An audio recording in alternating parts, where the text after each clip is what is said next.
Bank politics का, vote bank की राजनीति तो हमेशा से करते रहे, वो बिल्कुल स्पष्ट है। अब रही बात राहुल गांधी की, राहुल गांधी के विचारों की, कांग्रेस पार्टी के विचारों की, वो भी सबको मालूम है। मनमोहन सिंह सरकार रही 2004 से 2009 तक, यूपीए 1 रही, यूपीए 2 2009 से 2014 के मध्य में रही। दोनों सरकारों के द्वारा कितनी बार एयर स्ट्राइक पाकिस्तान में की, कितनी बार इन्होंने सर्जिकल स्ट्राइक की, इसका इन्हें जवाब देना चाहिए। उसका जवाब नहीं देंगे, और जवाब सबके मध्य में बिल्कुल स्पष्ट है। एक बार भी इनकी हिम्मत नहीं हुई सर्जिकल स्ट्राइक का आदेश देने की, एयर स्ट्राइक का आदेश देने की। 26/11 का हमला किसकी सरकार के दौरान हुआ, वो भी बिल्कुल स्पष्ट है।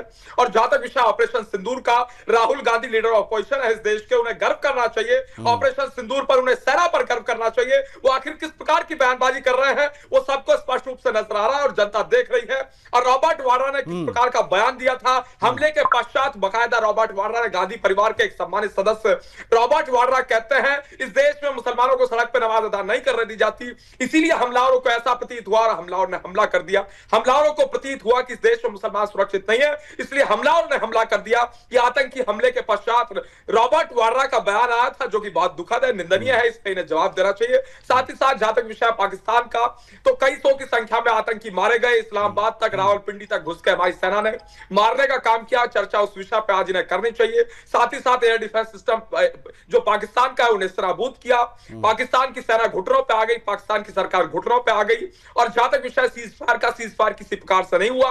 और जहां तक थर्ड पार्टी इंटरवेंशन का विषय, थर्ड पार्टी इंटरवेंशन किसी प्रकार से नहीं हुआ, सीज फायर भी नहीं हुआ। ये हमने हमला करना केवल स्थगित किया है, हमला करना अपनी शर्तों के आधार पर रोका है। और अगर किसी प्रकार से क्रॉस बॉर्डर टेररिज्म होता है, cross border terrorism means war, ये बिल्कुल स्पष्ट है। अगर किसी प्रकार से भारत की धरती पर आतंकवाद को बढ़ावा देने का प्रयास अथवा प्रयत्न पाकिस्तान के द्वारा किया जाता है, तो निश्चित रूप से मुंहतोड़ जवाब दिया जाएगा और उसका स्पष्ट अर्थ युद्ध होगा। क्रॉस बॉर्डर टेररिज्म का बिल्कुल स्पष्ट कर दिया। और सिंधु जल नदी का जहां तक विषय है, उसमें किसी प्रकार से फैसले में तब्दीली नहीं आएगी, ये बिल्कुल स्पष्ट है। अगर बात होगी तो पीओके के मुद्दे पर बात होगी, कश्मीर के मुद्दे पर कोई बात नहीं होगी। पीओके भारत का था, भारत का है, भारत का रहेगा।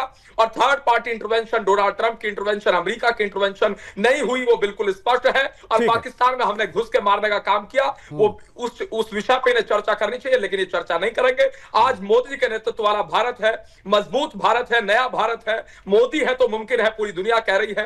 अंतरराष्ट्रीय पटल पर भारत मजबूती के साथ उभरा है। इस विषय पर राहुल गांधी को बयान देना चाहिए, वक्तव्य देना चाहिए, लेकिन ये नहीं बोल रहे हैं। और अगर तुलनात्मक अध्ययन कांग्रेस पार्टी के राज का और भारतीय जनता पार्टी के राज का कर दिया जाए, तो आज सेना पूर्ण रूप से स्वतंत्र है और आतंकवादियों को, अलगाववादियों को, नक्सलवादियों को, माओवादियों को, उग्रवादियों को, देशद्रोही गैंग को, टुकड़े टुकड़े गैंग को किसी प्रकार से नहीं बख्शा जाएगा।